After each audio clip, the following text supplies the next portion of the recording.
Bonjour à tous, j'espère que vous allez bien. C'est Bruno, votre conseiller immobilier.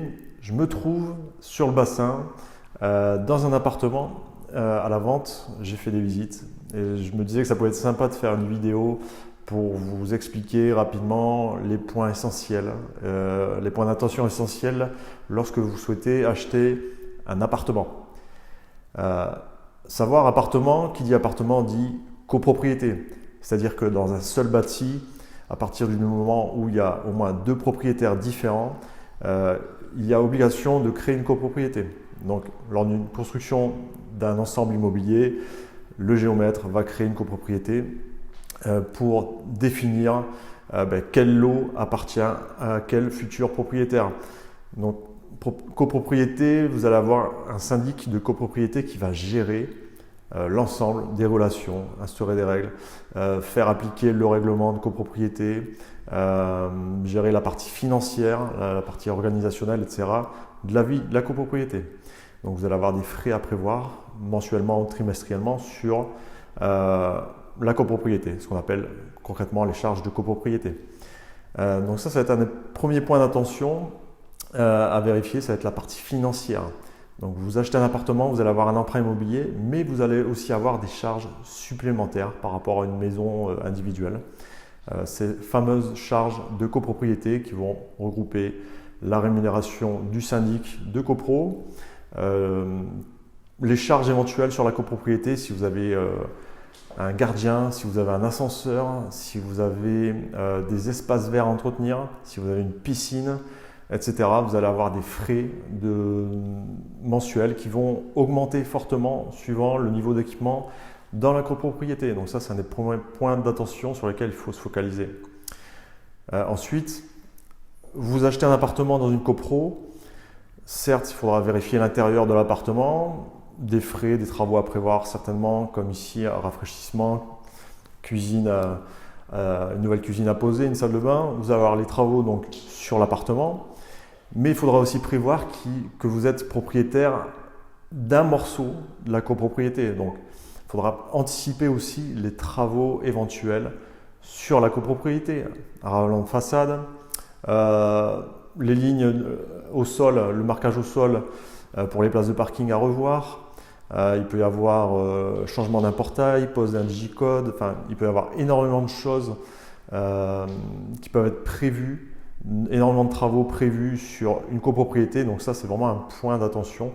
Lorsque vous voulez acheter un appartement, vérifiez est-ce qu'il y a des travaux prévus, des travaux qui ont été votés.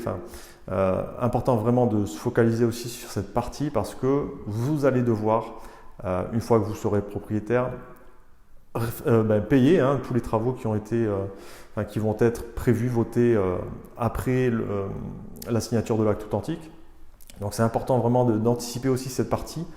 Il n'y a pas que les travaux intérieurs de votre appartement, il y a aussi les travaux sur la copropriété.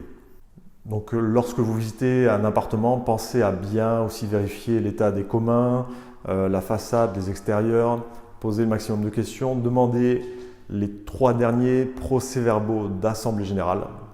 Une fois par an, normalement, le syndic organise des assemblées générales pour discuter des événements sur la copropriété, donc travaux, etc. Donc pensez à demander et à consulter les 3 derniers PV d'Assemblée Générale.